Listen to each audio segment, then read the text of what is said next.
Nomad thought. Probably most of us fix the dawn of our modern culture in the Trinity, Nietzsche, Freud, Marx, and it is of little consequence that the world was unprepared for them in advance. Now, Marx and Freud perhaps do represent the dawn of our culture, but Nietzsche is something entirely different, the dawn of counterculture. Modern society clearly does not function on the basis of codes, yet if we consider the evolution of Marxism or Freudianism, rather than taking Marx and Freud literally, we see that they are paradoxically launched in an attempt at recodification. Recodification by the state, in the case of Marxism. You have been made ill by the state, and you will be cured by the state, but not the same state. And recodification by the family, in the case of Freudianism. You have been made ill by the family, and you will be cured by the family, but not the same family. Marxism and psychoanalysis, in a real sense, constitute the fundamental bureaucracies, one public, the other private, whose aim is somehow or other to recodify everything that ceaselessly becomes decodified at the horizon of our culture. Nietzsche's concern, on the contrary, is not this at all. His task lies elsewhere, beyond all the codes of past, present, and future, to transmit something that does not and will not allow itself to be codified, to transmit it to a new body, to invent a new body that can receive it and spill it forth, a body that would be our own, the earth's, or even something written. We are all familiar with the great instruments of codification. Societies do not vary much, after all, and they do not have so very many means of codification. The three principal ones are law, contracts, and institutions, and they are easily to be found, for example, in the relations we have or have had with books. With certain books of law, specifically called codes, or even sacred texts, the reader's relation is itself governed by law. Another sort of book reflects the bourgeois contractual relationship, which is at the basis of secular literature in its commercial aspects. I buy from you, you give me something to read. This contractual relationship involves everyone, author, publisher, reader. There is also the political book, revolutionary in inclination, presented as a book of extant or future institutions. All sorts of mixtures among these types take place. Contractual or institutional books may be treated as sacred texts, for example, for the various kinds of codification are so pervasive, so frequently overlapping, that one is found embedded in the other. Let us take another very different kind of example, the codification of madness. First of all, there were the legal forms, the hospital, the asylum. This is repressive codification, incarceration, the old-fashioned committal that will be invoked in the future as the final hope of health, when the insane will say, "Those were the good times, when they locked us up. Even worse things happen today." And then came the incredible event, psychoanalysis. It had been understood that there were people who escaped the bourgeois contractual relation as it appeared in medicine. These people were judged insane because they could not be contracting parties. They were held legally incapable. Freud's stroke of genius was to bring one sort of insanity, neurosis in the broadest sense of the term, under the contractual relationship, explaining that in this case one could make a special contract, one that permitted hypnotic abandon. The novelty of Freudian psychoanalysis consisted then in the introduction of the bourgeois contractual relationship into psychiatry, an element that had until then been excluded. More recent solutions often with political implications and revolutionary ambitions, we may call institutional. Here again is the triple means of codification, if not the legal, the contractual relation, if not the contractual, then the institutional. Upon these codes, all our forms of bureaucratic organization thrive. Confronted with the ways in which our societies become progressively decodified and unregulated, in which our codes break down at every point, Nietzsche is the only thinker who makes no attempt at recodification. He says, the process still has not gone far enough. We are still only children. The emancipation of European man is the great irreversible process of the present day, and the tendency should even be accelerated. In his own writing and thought, Nietzsche assists in the attempt at decodification, not in the relative sense, by deciphering former, present, or future codes, but in an absolute sense, by expressing something that cannot be codified, confounding all codes. But to confound all codes is not easy, even on the simplest level of writing and thought. The only parallel I can find here is with Kafka, in what he does to German, working within the language of Prague Jewry. He constructs a battering ram out of German and turns it against itself. By dint of a certain indeterminacy and sobriety, he expresses something within the codified limits of German language that had never before been conveyed. Similarly, Nietzsche maintained, or supposed himself to be, Polish in his use of German. His masterful siege of the language permits him to transmit something uncodifiable, the notion of style as politics. In more general terms, what is the purpose of such thought that pretends to express its dynamism within the compass of laws while rejecting them, of contractual relations while denying them, and of institutions while ridiculing them? Let us go back briefly to the example of psychoanalysis, and ask why such an original thinker as Melanie Klein remains within the psychoanalytic system. She explains it clearly enough herself. The part objects she discusses, with their outbursts, their flow, are fantasies. The patients bring in their lived, intense experiences, and Melanie Klein translates them into fantasies. Thus, a specific contract is established. Give me your states of experience, and I'll give you back fantasies. The contract implies an exchange of money and of words. Now, a psychoanalyst like Winnicott works at the limits of psychoanalysis, because he feels at a certain point this contractual procedure is no longer appropriate. There comes a time when translating fantasies, interpreting signifier or signified, is no longer the point. There comes a moment that has to be shared. You must put yourself in the patient's situation. You must enter into it. Is this sharing a kind of sympathy, or empathy, or identification? Surely it is more complicated than this. What we sense is the implied necessity for a relationship that is neither legal, nor contractual, nor institutional. And it is the same with Nietzsche.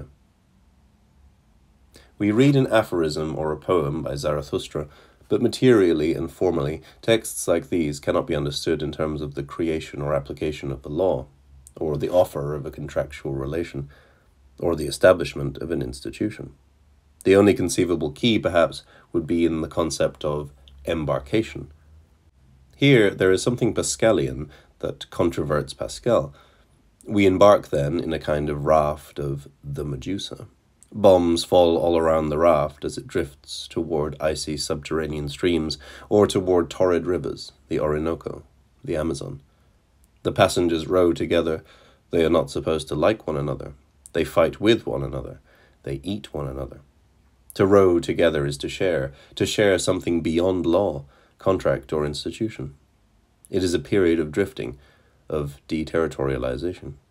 I say this in a very loose and confused way, since it is a hypothesis, a vague impression concerning the originality of Nietzsche's texts, a new kind of book. What are the characteristics of Nietzsche's aphorisms, then, that give this impression? Maurice Blanchot has illuminated one in his work L'Entretien Infini, the relation with the outside, the exterior.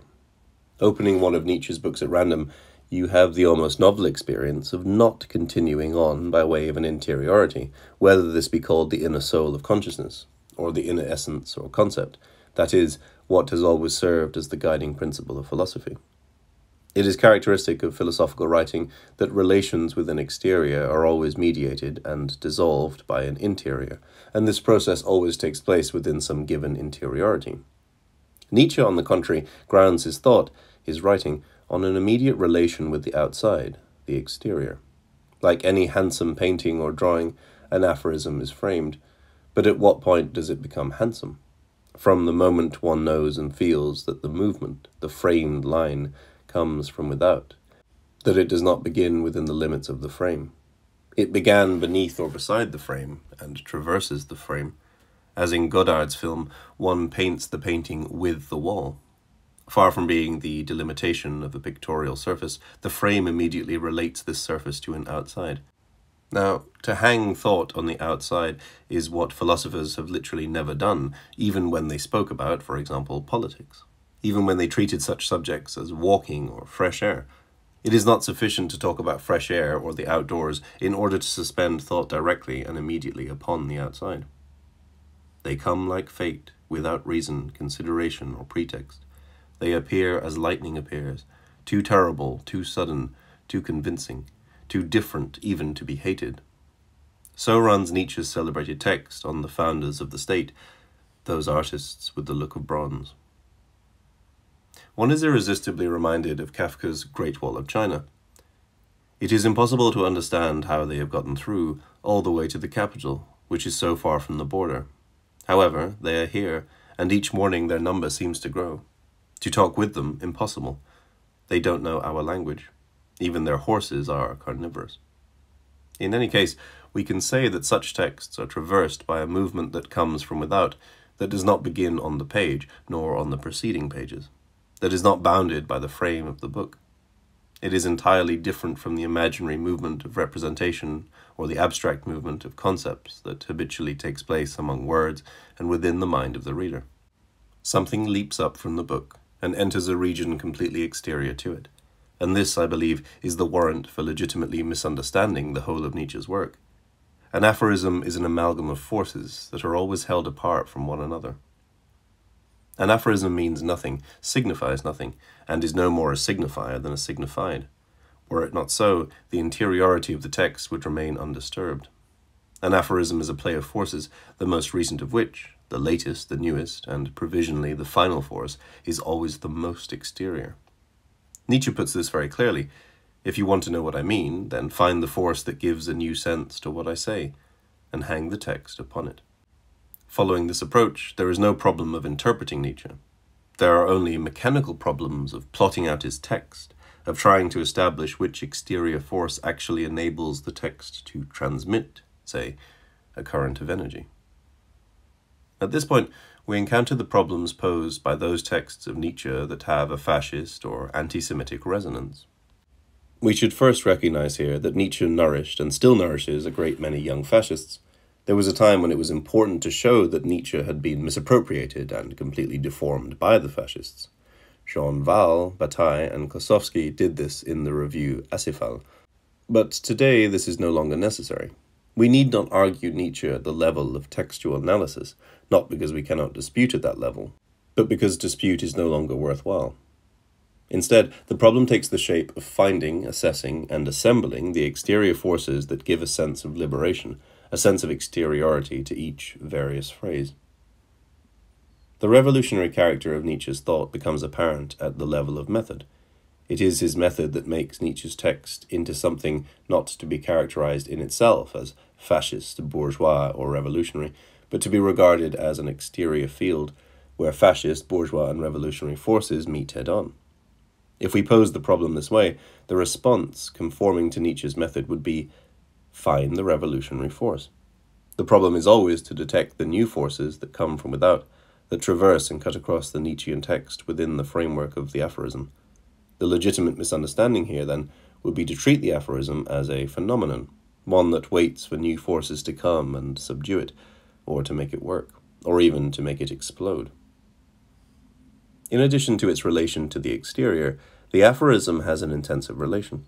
Yet, as Klossowski and Lyotard have shown, the two characteristics are identical. Let us return for a moment to those states of experience that, at a certain point, must not be translated into representations or fantasies, must not be transmitted by legal, contractual, or institutional codes, must not be exchanged or bartered away, but, on the contrary, must be seen as a dynamic flux that carries us away even further outside. This is precisely a process of intensity, of intensities. The state of experience is not subjective in origin, at least not inevitably so. Moreover, it is not individual. It is a continuous flux, and the disruption of flux, and each pulsional intensity necessarily bears a relation to another intensity, a point of contact and transmission. This is what underlies all codes, what escapes all codes, and it is what the codes themselves seek to translate, convert, and mint anew. In his own pulsional form of writing, Nietzsche tells us not to barter away intensity for mere representations. Intensity refers neither to the signifier, the represented word, nor to the signified, the represented thing. Finally, then, how can we even conceive of it if it serves both as the agent and object of decodification? This is perhaps the most impenetrable mystery posed in Nietzsche's thought. Proper names also play a role here, but they are not intended to be representations of things, or persons, or words. Pre-Socratics, Romans, Jews, Christ, Antichrist, Julius Caesar, Borgia, Zarathustra. Collective or individual, these proper names that come and go in Nietzsche's texts are neither signifiers nor signified. Rather, they are designations of intensity, inscribed upon a body that could be the earth or a book, but could also be the suffering body of Nietzsche himself. I am all the names of history. There is a kind of nomadism, a perpetual displacement of the intensities designated by proper names, intensities that interpenetrate one another at the same time that they are lived, experienced by a single body. Intensity can be experienced, then, only in connection with its mobile inscription in a body, and under the shifting exterior of a proper name, and therefore the proper name is always a mask that masks its agent. The aphorism has yet a third significant relation, in this case to humor and irony. Those who read Nietzsche without laughing often, richly, even hilariously, have, in a sense, not read Nietzsche at all. This is not only true for Nietzsche, but for all the other authors who belong to the same horizon of our counterculture. One of the things that reflect our decadence, our degeneration, is the manner in which people feel the need to express their anguish, solitude, guilt, to dramatize encounters. In short, the whole tragedy of interiority. Max Brod recounts how the audience went wild with laughter when Kafka read The Trial. In fact, it is hard to read even Beckett without laughing, without going from one moment of delight to the next. Laughter, and not meaning. Schizophrenic laughter or revolutionary joy, this is what emerged from the great books. Not the anguish of petty narcissism, the dread of guilt. We could call it a superhuman comedy, a divine jest. An indescribable delight always springs forth from the great books, even when they present things that are ugly, desperate, or terrifying. As it is, all great books bring about a transmutation. They give tomorrow's health. One cannot help but laugh when the codes are confounded. If you put thought into contact with the exterior, it assumes an air of freedom. It gives birth to Dionysian laughter. When, as often happens, Nietzsche finds himself confronted with something he feels is nauseating, ignoble, wretched, he laughs, and he wants to intensify it, if at all possible. He says, "A bit more effort, it's not disgusting enough." Or, on the other hand, "It's astounding because it is disgusting. It's a marvel, a masterpiece, a poisonous flower." Finally, man begins to become interesting. This is how Nietzsche considers, how he deals with, what he calls bad conscience, for example. But the Hegelian commentators, the ever-present commentators of interiority, who don't even have the wit to laugh, tell us, "You see, Nietzsche takes bad conscience seriously. He makes it a moment in the evolution of spirit." Of course, they quickly pass over what Nietzsche makes out of this spirituality, because they sense the danger. If Nietzsche does admit of a legitimate misinterpretation, there are also completely illegitimate misinterpretations, all those that spring from the spirit of seriousness, the spirit of gravity, Zarathustra's ape, that is, the cult of interiority. For Nietzsche, laughter always refers to an exterior movement of irony and humor, a movement of intensities, of intensive qualities, as Klossowski and Lyotard have pointed out. There is free play between the low and high intensities. A low intensity can undermine the highest, even become as high as the highest. Not only does this play on scales of intensity affect the ebb and flow of irony and humor in Nietzsche, but it also constitutes or qualifies experience from without. An aphorism is a matter of laughter and joy. If we have not discovered what it is in the aphorism that makes us laugh, what the distribution of humor and irony is, what the division of intensities is, then we have not found anything. One final point remains to be made.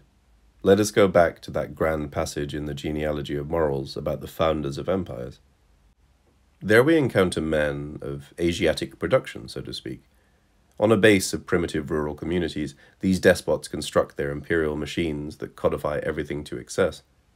With an administrative bureaucracy that organizes huge projects, they feed off an overabundance of labor. Wherever they appear, something new soon arises, a ruling structure that lives, in which parts and functions are delimited and coordinated, in which nothing whatever finds a place that has not first been assigned and coordinated, in which nothing whatever finds a place that has not first been assigned a meaning in relation to the whole. It is questionable, however, whether this text does not tie together two forces that in other respects would be held apart, two forces that Kafka distinguished, even opposed, in the Great Wall of China. For when one tries to discover how primitive, segmented communities give rise to other forms of sovereignty, a question Nietzsche raises in the second part of the genealogy, one sees that two entirely different yet strictly related phenomena occur. It is true that, at the center, the rural communities are absorbed by the despot's bureaucratic machine, which includes its scribes, its priests, its functionaries. But on the periphery, these communities commence a sort of adventure. They enter into another kind of unit, this time a nomadic association, a nomadic war machine, and they begin to decodify instead of allowing themselves to become over-codified. Whole groups depart. They become nomads. Archaeologists have led us to conceive of this nomadism not as a primary state, but as an adventure suddenly embarked upon by sedentary groups, impelled by the attraction of movement, of what lies outside. The nomad and his war machine oppose the despot with his administrative machine, an extrinsic nomadic unit, as opposed to an intrinsic despotic unit. And yet the societies are correlative, interrelated. The despot's purpose will be to integrate, to internalize the nomadic war machine, while that of the nomad will be to invent an administration for the newly conquered empire. They ceaselessly oppose one another to the point where they become confused with one another. Philosophic discourse is born out of the imperial state, and it passes through innumerable metamorphoses, the same metamorphoses that lead us from the foundations of empire to the Greek city. Even within the Greek city-state, philosophic discourse remained in a strict relation with the despot, or at least within the shadow of despotism, with imperialism, with the administration of things and people. Leo Strauss and Kojève give a variety of proofs of this in their work on tyranny. Philosophic discourse has always been essentially related to law, institutions, and contracts, which taken together constitute the subject matter of sovereignty, and have been part of the history of sedentary peoples from the earliest despotic states to modern democracies. The signifier is really the last philosophical metamorphosis of the despot. But if Nietzsche does not belong to philosophy, it is perhaps because he was the first to conceive of another kind of discourse as counter-philosophy. This discourse is above all nomadic. Its statements can be conceived as the products of a mobile war machine, and not the utterances of a rational, administrative machinery whose philosophers would be bureaucrats of pure reason. It is perhaps in this sense that Nietzsche announces the advent of a new politics that begins with him, which Klossowski calls a plot against his own class. It is common knowledge that nomads fare miserably under our kinds of regime. We will go to any lengths in order to settle them, and they barely have enough to subsist on. Nietzsche lived like such a nomad, reduced to a shadow, moving from furnished room to furnished room. But the nomad is not necessarily one who moves. Some voyages take place in situ, are trips in intensity. Even historically, nomads are not necessarily those who move about like migrants. On the contrary, they do not move. Nomads, they nevertheless stay in the same place and continually evade the codes of settled people. We also know that the problem for revolutionaries today is to unite within the purpose of the particular struggle without falling into the despotic and bureaucratic organization of the party or state apparatus. We seek a kind of war machine that will not recreate a state apparatus, a nomadic unit related to the outside, that will not revive an internal despotic unity. Perhaps this is what is most profound in Nietzsche's thought, and marks the extent of his break with philosophy, at least so far as it is manifested in the aphorism, "He made thought into a machine of war, a battering ram, into a nomadic force." And even if the journey is a motionless one, even if it occurs on the spot, imperceptible, unexpected, and subterranean. We must ask ourselves, who are our nomads today? Our real Nietzscheans.